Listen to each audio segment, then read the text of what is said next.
qui est présentée par Michel Billet sur l'image de soi. On n'a qu'une chance pour faire une première bonne impression.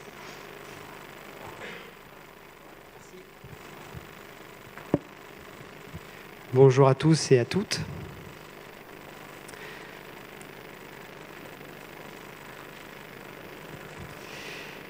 Bien, donc vous avez tous pu lire la belle citation de Sénèque. Moi, ce que j'aimerais que vous regardiez, entre autres, c'est qu'on est quand même en 4 avant Jésus-Christ, quoi. Donc finalement, on s'aperçoit qu'il y a 2000 ans, on avait déjà des problèmes similaires à ceux d'aujourd'hui, notamment sur « j'ose faire, je n'ai pas peur de me tromper. Et puis si je me trompe, c'est pas grave. » L'idée, c'est quand même de mesurer, bien sûr, le delta qui me sépare de mon objectif. Si j'ai un objectif qui est trop important, si je dois engager une grosse somme d'argent et que je perds la somme au bout, c'est un petit peu, c'est carrément gênant. Mais une fois que j'ai mesuré que l'objectif était réalisable et réaliste, eh bien, je me lance et je fais. Ce sera bien plus facile que plutôt que de rentrer dans la paranoïa et de réfléchir et de retourner 150 fois la problématique dans sa tête. Donc, osez, lancez-vous. Et je fais donc allusion, évidemment, à vos candidatures. Osez vous lancer en entretien de recrutement, osez postuler, osez vous présenter aux entreprises.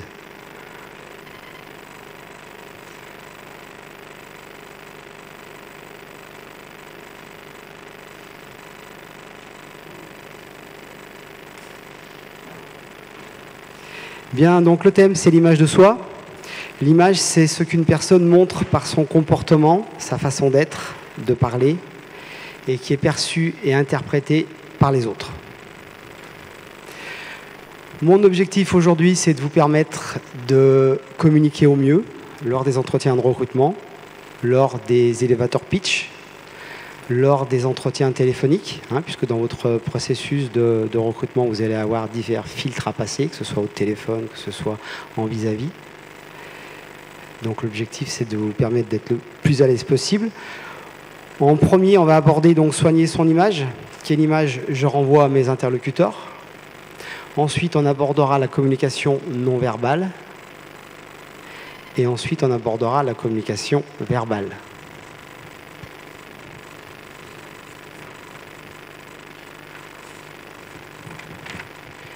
Alors, c'est quelque chose peut-être qui est nouveau pour vous, la communication non verbale. En tout cas, ayez en tête qu'en vis-à-vis, quand vous êtes face à un interlocuteur et donc, en ce qui vous concerne, un recruteur, la communication non verbale est super importante.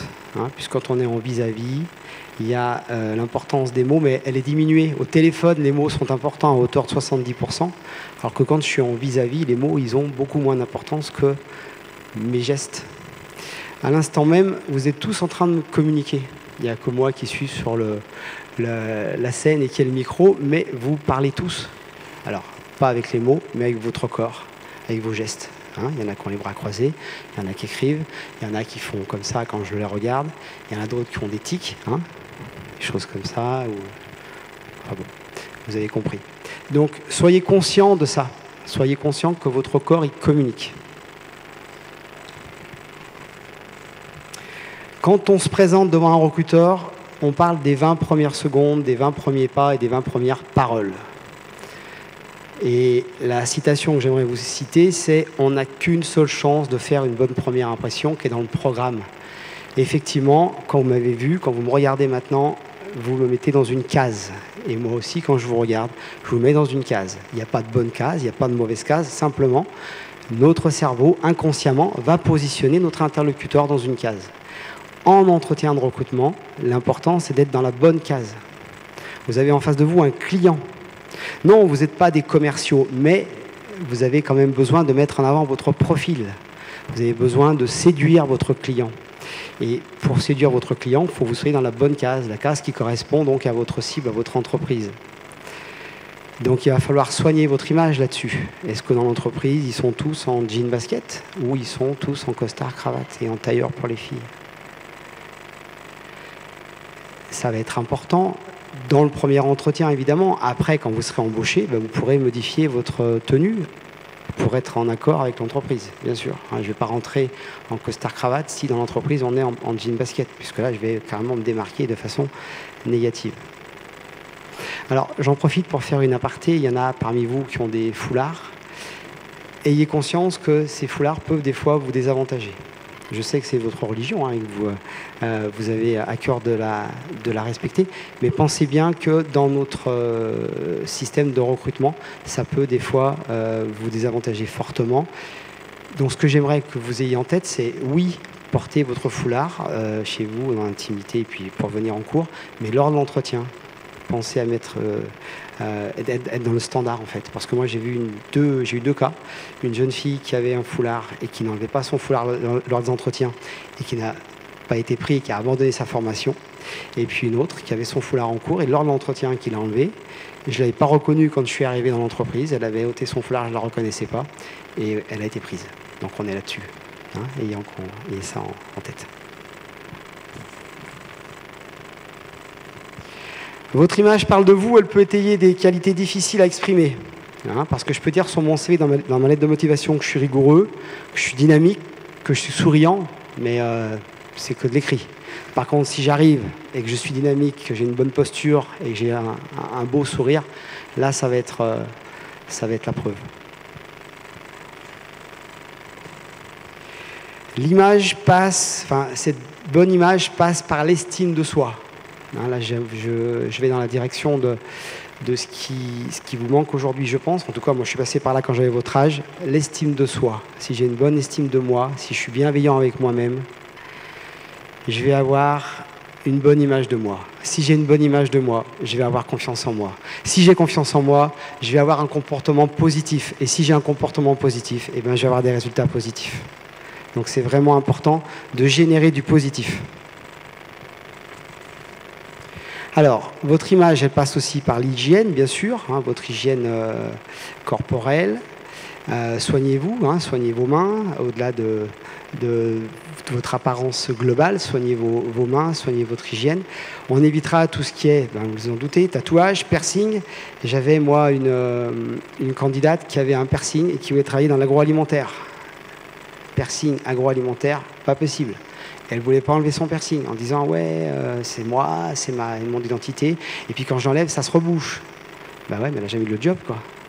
Il faut choisir. Donc soyez logique avec votre cible, votre secteur d'activité. La coiffure, la barbe pour ces messieurs, puisqu'on est à la mode aujourd'hui, la barbe, c'est bien, mais moi aussi j'avais une barbe d'une semaine avant de venir et je l'ai rasée parce que je suis aujourd'hui devant vous en atelier image de soi et je dois vous donner quand même une impression de neutralité, même si je peux faire plus branché et plus Jones avec ma barbe, parce que c'est vachement économique en termes de temps et de rasage, mais n'empêche que voilà, je me suis mis dans le standard, pensez-y, c'est important.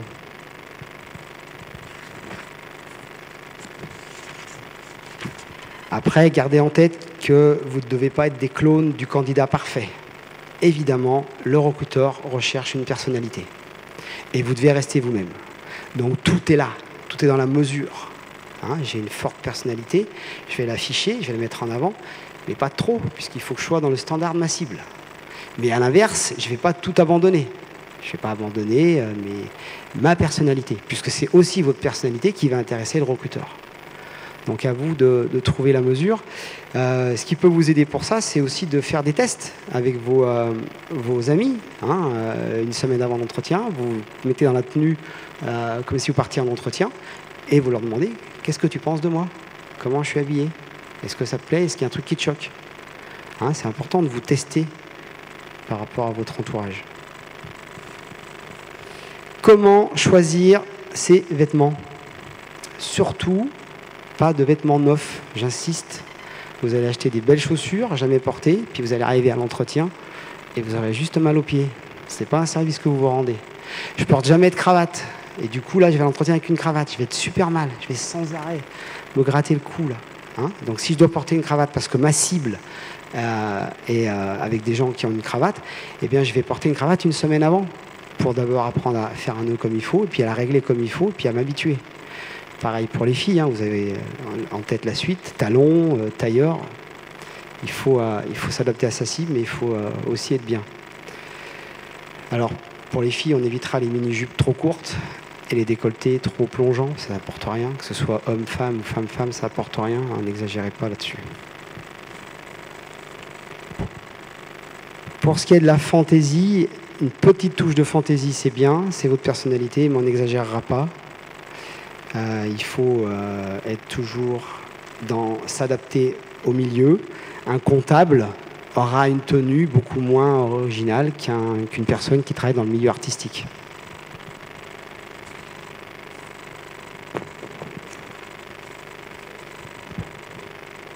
Alors, quelle couleur je vais porter pour mon entretien de recrutement ? Eh bien, vous le savez, hein, et puis je vous invite à aller sur Internet et à regarder la signification de chaque couleur. Mais en quelques lignes, le noir, hein, c'est la couleur la plus classique, c'est la couleur qui est neutre. Par contre, elle peut être triste, elle peut être terne. Les hommes politiques aiment bien mettre une chemise blanche et un costume noir. Pourquoi ? Parce qu'on est dans la sobriété et puis l'honnêteté, puisque le blanc, c'est l'honnêteté. Hein, je fais bien propre sur moi, donc c'est important. Le bleu évoque la royauté et la retenue. Le marron est apprécié des recruteurs parce que c'est avant tout la stabilité.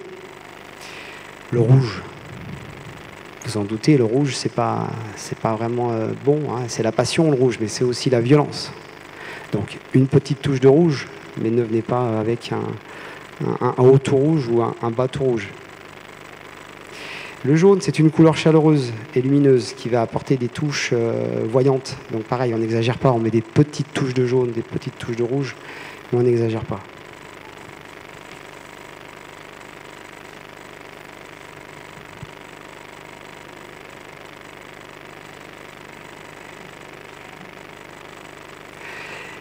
Et si jamais on accidente sa tenue avant l'entretien, eh ben c'est pas grave. Vous êtes dans le métro, et puis il y a un maladroit qui vous renverse son café sur votre chemisier ou votre chemise. Allez pas faire demi-tour, vous allez arriver en retard à l'entretien. Ça vous discréditera. N'annulez pas l'entretien non plus. Vous venez avec votre chemise ou votre chemisier taché, et puis vous êtes franc, vous dites au recruteur, je suis désolé, il y a un maladroit qui m'a renversé du café, mais je ne voulais surtout pas rater l'occasion de vous rencontrer aujourd'hui. Donc là, c'est je dénonce ce que je vois et ce que je fais.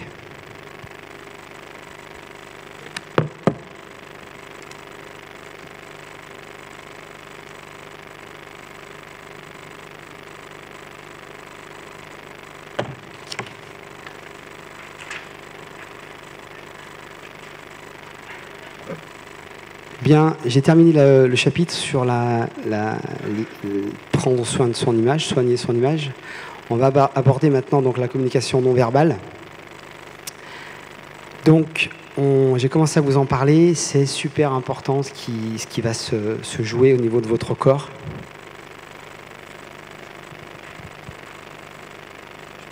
Je peux vous le prendre. Je vous le rends dans quelques secondes. Donc attention à contrôler votre corps et votre communication, tout ce qui est éloigné du cerveau. Le cerveau a du mal à le contenir. Donc on va avoir des gens qui font comme ça, hein, sous la table, un truc comme ça. Pour la petite histoire, je vous le rends, j'ai pas oublié. La petite histoire, dans les cabinets de recrutement pour les hauts dirigeants aux États-Unis, les bureaux sont vitrés. Comme ça, on voit ce qui se passe sous la table. Et puis il y a celui-là, quoi, de tic. D'accord, je suis en train de parler à mon recruteur et je ne peux pas m'en empêcher, je ne fais pas attention. D'accord ? Donc soyez attentifs à ce genre de choses. C'est extrêmement désagréable et ça va vous désavantager. Il est cassé, ça y est. Donc nos hommes politiques sont très forts pour la communication non verbale. Ils ont des coachs, évidemment, qui les guident pour la communication. Mais on peut remarquer des erreurs chez eux. Et on a un spécialiste américain qui s'appelle Paul Ekman, E-K-M-A-N. Je vous invite à aller voir son histoire. Paul Ekman, il a 80 ans aujourd'hui. C'est lui qui est quand même à la base et au fondement de la communication non verbale. Il a mis en avant donc les gestes du corps. Et il a décrypté un discours d'Obama. Obama, il parle de son concurrent McCain. Et il va être complètement désaxé. Il va dire, en parlant de son concurrent McCain, le sénateur McCain a fait beaucoup pour notre pays. D'accord ? Je vais le faire de ce côté parce que vous n'avez pas vu. Donc il est devant des millions de téléspectateurs, devant des milliers devant un auditoire, et il fait le sénateur McCain a fait beaucoup pour notre pays. Il ne peut pas s'en empêcher. Hein. Alors c'est pas moi qui l'ai analysé, c'est Paul Ekman. Vous verrez son histoire. Paul, c'est un grand spécialiste. Donc que dit Paul? Il dit Obama, il a lutté pendant des mois et des mois contre McCain pour gagner l'élection. Et sa tête, son cerveau dit ouais, McCain c'est un gars super pour faire bien, pour faire joli. Mais son corps il dit non, c'est pas vrai, c'est un enfoiré. Et il faut que je le batte, il faut que je l'écrase. Donc son corps va être complètement désaxé par rapport à son idée. Donc ce que je veux vous faire toucher du doigt, c'est qu'il faut que vous soyez congruent en fait. Il faut que vos paroles soient dans l'axe de ce que dit votre tête. D'accord? Moi j'ai vu des gens en entretien de recrutement me dire oui comme ça. Je n'étais pas vraiment convaincu. C'est vraiment donc quelque chose qu'il faut que vous surveillez. Alors, rentrez pas dans la paranoïa en vous disant que tous les gestes vont être analysés. Si, par exemple, j'ai les bras comme ça,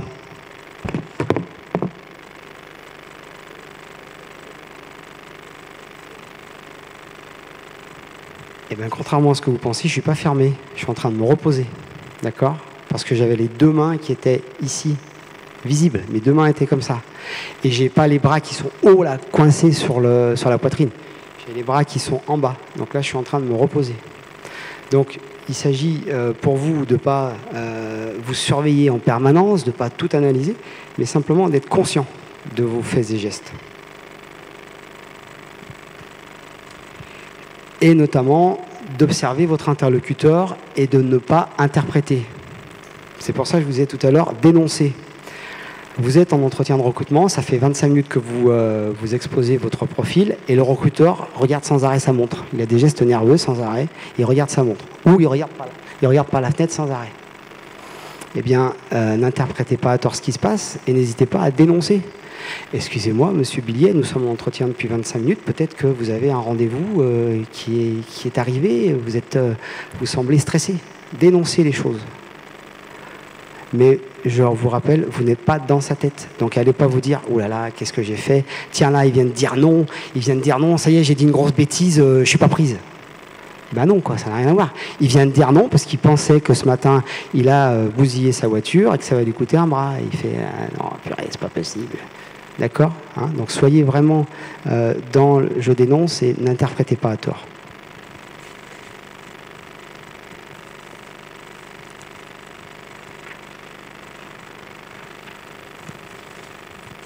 Quand vous rentrez en entretien, il faudra prendre soin de, bien sûr, regarder votre interlocuteur dans les yeux, puisque c'est la coutume en Occident. On regarde les gens dans les yeux, on se serre la main. Donc là aussi, c'est important de serrer la main correctement, une poignée de main franche. Pour la petite histoire, dans les codes, en Russie, si un homme regarde un homme, c'est « tu veux te battre, toi ?» D'accord? Et si une femme regarde un homme, c'est « on va faire l'amour ». Donc l'idée, c'est, voilà, nous en Occident, on se regarde. Donc si vous avez du mal à regarder vos interlocuteurs, regardez-les à ce niveau-là. D'accord, hein, on regarde ici. Si c'est trop gênant pour vous, regardez dans les yeux. Ensuite, si vous avez plusieurs interlocuteurs, eh ben, ne restez pas braqué que sur un seul. Parce que quand j'ai un interlocuteur qui est là et que je parle qu'à celui ou celle qui m'a posé la question, celui qui se trouve ici, au bout de 20 secondes, il se sent complètement délaissé. Il dit oh, je suis là, moi, je compte pas pour du beurre. Donc pensez bien à regarder. C'est un peu nombreux, hein, pour que je regarde tous, mais pensez bien, si vous avez 2, 3 ou 4 personnes en face de vous, à tous les regarder et à ne pas vous focaliser que sur celle ou celui qui a posé la dernière question.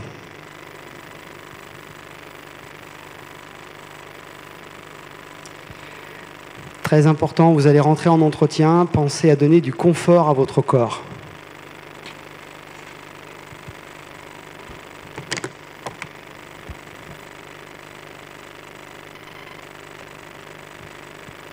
Vous imaginez même pas, je suis en atelier depuis ce matin à 10h. Donc j'ai vraiment du mal.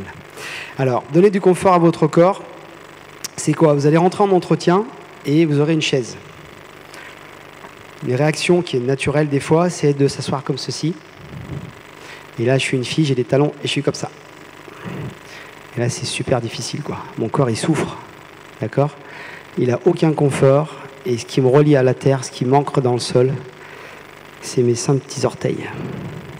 C'est super dur. Donc, vous êtes stressé et en plus, vous stressez votre corps. Donc, pensez bien dans les premières minutes, s'il y a besoin à déplacer la chaise, parce que des fois, elle peut être loin du bureau ou loin de l'endroit où vous aimeriez être. Il ne faut pas que vous soyez devant un tribunal. On imagine que vous avez 5 recruteurs et vous êtes tout au fond de la pièce. Non, vous n'êtes pas au tribunal. Donc, vous pouvez très bien dénoncer et ravancer votre chaise. Et ensuite, donnez du confort dans les premières minutes, quoi. Hop, je m'assois et j'ai le dos dans le dossier, quoi. Et là, je respire, je me détends. Je me détends, je n'oublie pas l'enjeu, mais je me détends.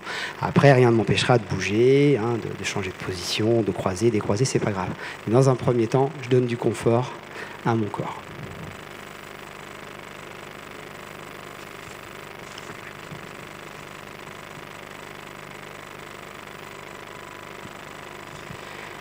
Donc pour résumer, dans cette communication face à face, pensez à votre posture. D'abord à votre démarche, à votre posture, à votre regard, à votre sourire et à vos gestes. Tout ça pour obtenir donc une congruence entre ce que vous dites et ce que vous émettez, ce que vous faites en termes de gestes. Je rajouterai une petite note sur le sourire.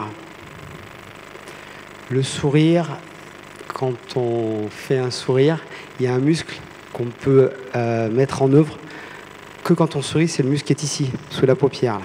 Et si je fais un sourire commercial comme ça, il ne bouge pas celui-là. Et ce n'est pas un vrai sourire. Le vrai sourire, c'est celui qui va déclencher ce muscle et c'est celui qui vous met en lien avec votre interlocuteur. Là, je suis en lien avec vous, il s'est passé quelque chose. Bon, vous ne pouviez pas faire autrement, mais vous avez souri. Dernière chose, votre interlocuteur n'est pas un expert de la communication non verbale. Donc vous ne prenez pas la tête. Ne soyez pas complètement transi en vous disant « Ouais, alors attends, si je me gratte le nez comme ça, il va penser que je lui mens. Et si je regarde en haut à droite, non. » Rentrez pas là-dedans. Soyez simplement conscient de votre communication. Ce n'est pas un expert. Lui, ce qu'il va retenir, c'est la congruence générale de votre profil qui va le rassurer. Ou à l'inverse, qui va le mettre en difficulté en se disant « Ouais, il est bien, il a un bon diplôme, il a un bon profil, mais je le sens pas, quoi. Je sais pas pourquoi, mais je le sens pas. » Et ça, c'est son 6e sens. C'est un peu l'avantage ou l'inconvénient du responsable de service, du chef d'entreprise, qui n'est pas un recruteur professionnel et qui va lui s'attacher à son 6e sens ou s'attacher à des détails. Je reviens à mon exemple de chemisier taché par le café. Donc je dénonce ce que je vois. Je dénonce ce que j'entends, c'est important.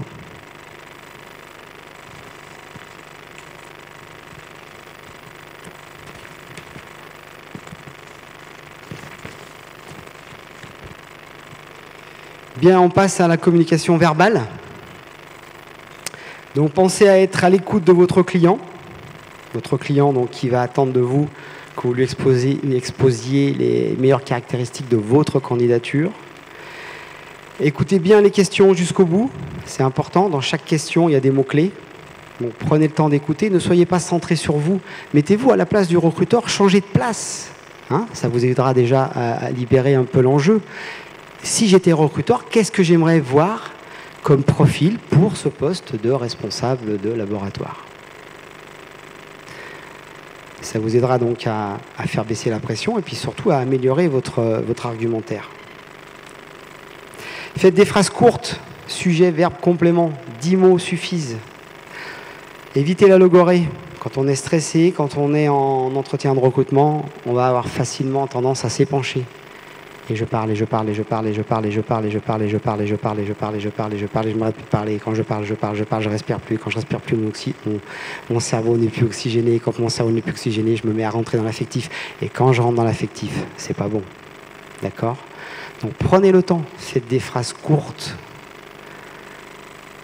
avec des mots, des termes qui soient positifs.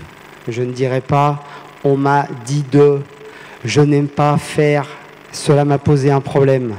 Mais je serai sur j'ai pris l'initiative de, j'ai décidé de, j'apprécie de. Hein, des phrases courtes, des mots positifs.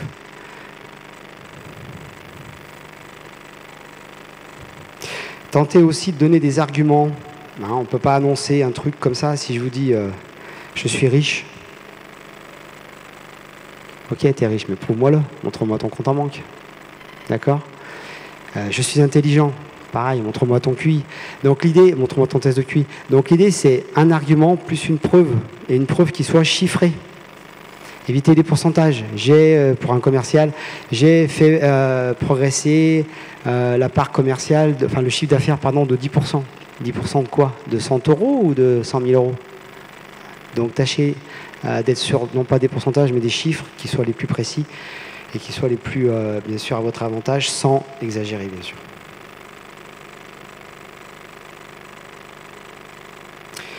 L'importance de la reformulation. On vous pose une question et puis vous ne savez pas trop quoi répondre parce que vous êtes un peu pris au dépourvu. Eh bien, prenez le temps de reformuler. Qu'entendez-vous, Monsieur Billiet, par quelles ont été mes plus grandes responsabilités? Sur le plan personnel, sur le plan professionnel, lorsque j'étais chez Mérial, lorsque j'étais en stage chez Biomérieux ou lorsque j'étais dans le laboratoire. L'intérêt, c'est quoi? C'est quand vous allez reformuler. Alors, faites pas à chaque fois. Hein. Si à chaque fois qu'on pose une question, vous reformulez, ça va paraître un peu louche. Mais sur une question vraiment trop, vous êtes trop en difficulté, vous reformulez. L'intérêt, c'est que ça vous laisse le temps de réfléchir.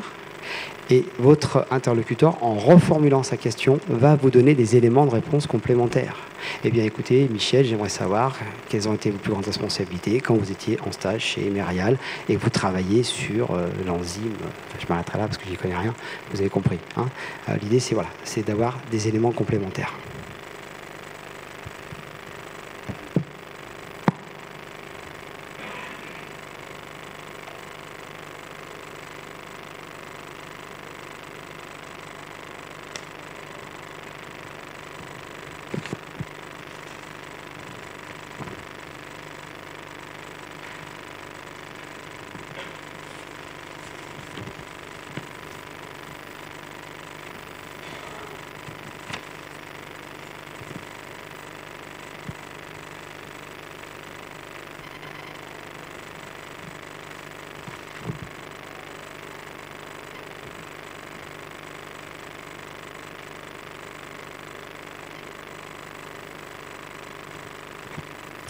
Il est long, ce silence. L'importance des silences. Eh bien, justement, vous êtes en entretien.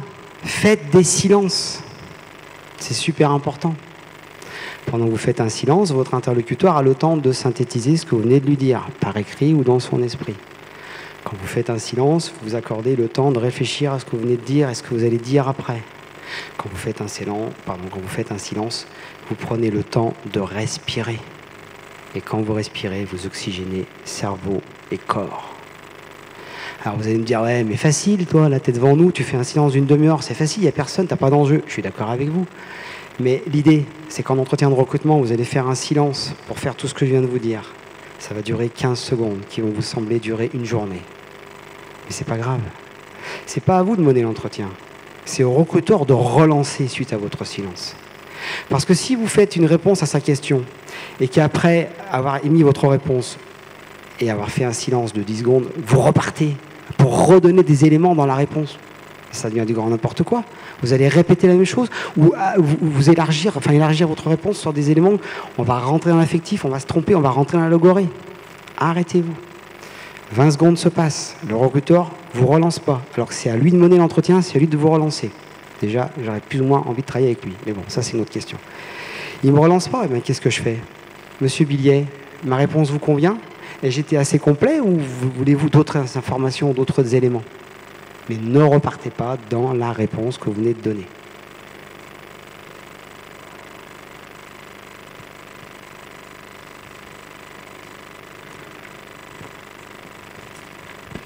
Et puis la respiration, je vous en ai parlé. Hein, la respiration, c'est important. Elle se fait en ventral. Elle nous oxygène et c'est super important. Prenez le temps de respirer. Je vous rappelle que le recruteur respire aussi. Donc on n'est pas dans une salle d'accouchement. Je suis pas non plus en train de faire du yoga. Non, simplement vous ouvrez la bouche et vous respirez. Mais pensez-y, oxygénez-vous. J'insiste. On est tellement stressé, hein, quand je suis stressé, j'ai peur, je respire plus, quoi. Hein, je suis plus qu'en respiration sur le haut des poumons. Et quand je suis sur le haut des poumons, je suis plus du tout conscient de ce que je vais dire. Enfin, je suis plus assez à l'aise pour maîtriser ma communication, qu'elle soit verbale ou non verbale. Je vous rappelle quand même que celui qui a le plus de pression dans un recrutement, c'est pas, enfin, celui qui a le plus de pression financière, c'est pas vous. Hein. Ouais, vous perdez un job, enfin, vous n'allez pas accéder à un job, c'est le job de votre rêve. Mais à l'instant T, c'est le recruteur qui a le plus de pression que vous. Je suis commercial, le recruteur m'embauche, et au bout de 2 jours, je bousille la voiture, je pars avec le PC portable et tout le fichier client, et puis j'ai dénigré l'entreprise auprès des clients que j'ai vus. Qui est-ce qui perd le plus? Moi ou le recruteur? Donc pensez-y, c'est cette attitude parfois froide, distante du recruteur, c'est parce qu'il a la pression. Il a la pression de se tromper. Et pour étayer sa décision, il va tout scanner chez vous, il va tout regarder, il va vous poser des questions, il va analyser vos réponses. Il aura besoin de se rassurer. Donc pareil, pour faire baisser l'enjeu, réfléchissez au fait que celui qui a plus de pression, c'est pas vous, c'est le recruteur. Bien, si on résume donc lors de la prise de parole, je fais attention d'être à l'écoute de mon client et pas centré sur moi, pas centré sur l'enjeu. Je prends la parole avec des termes positifs, des phrases courtes et un vocabulaire adapté. Ne rentrez pas dans le vocabulaire trop technique, vérifiez que votre interlocuteur vous a bien compris. J'accepte les silences et je pratique la reformulation.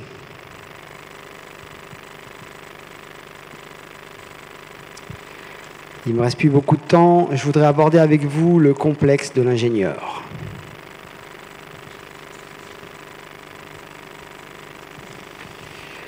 Je suis universitaire et j'ai en tête que j'ai pas fait une école d'ingé, j'ai pas fait la bonne école d'ingé avec les ingénieurs et patati et patata et patati et patata. J'ai rien contre les ingénieurs, hein, mais voilà. Pour ceux qui auraient le complexe de l'ingénieur parce qu'ils sont universitaires, eh bien, arrêtez avec ça. Vous le savez très bien, l'ingénieur, il a fait une super école, mais des fois, il a été trop drivé dans son école. Alors que vous, à la fac, vous êtes au milieu des centaines d'étudiants et vous avez pris l'habitude de vous débrouiller. Vous avez cette autonomie de fonctionnement que lui n'aura pas toujours.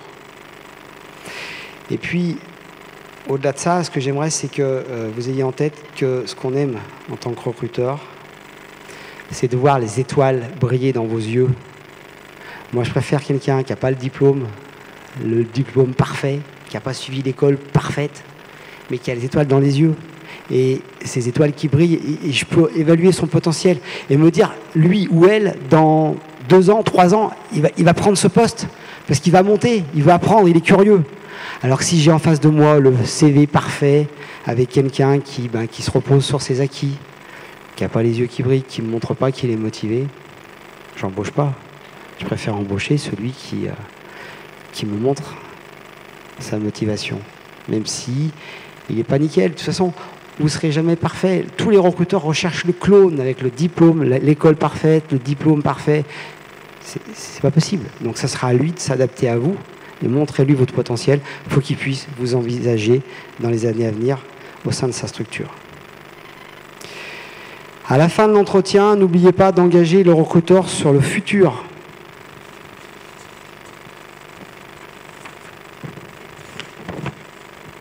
Ne vous laissez pas y conduire du style « Bien, on vous rappellera ».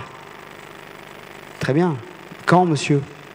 Eh bien, écoutez, on vous rappellera dans 15 jours. Très bien, monsieur. Donc, nous sommes le 17 novembre, 15 jours. OK, à partir du 25, 30 novembre. Oui, c'est ça. Et si vous ne m'avez pas rappelé le 30 novembre, je peux vous rappeler, monsieur? Et à quelle heure je peux vous rappeler, monsieur? Quand est-ce que ça vous dérange le moins? Engagez-le. Vous avez fait un effort, vous avez travaillé, vous êtes là aujourd'hui pour l'image de soi. Vous avez fait un effort, vous êtes déplacé, vous avez fait un entretien, vous êtes mis en tension, vous êtes concentré, vous avez délivré un message. On doit avoir une réponse. Ne laissez pas la bouteille à la mer. Vous devez avoir une réponse. Et l'inconvénient, c'est l'outil numérique aujourd'hui. On vous envoie un mail complètement dépersonnalisé pour vous dire que malgré votre superbe parcours et votre très belle qualité, on ne retient pas votre candidature. Pourquoi vous ne me retenez pas? Qu'est-ce que je peux améliorer la prochaine fois? N'hésitez pas à relancer votre candidature. hein, soit par téléphone, soit en direct. Vous relancez votre candidature, ne vous laissez pas éconduire comme ça.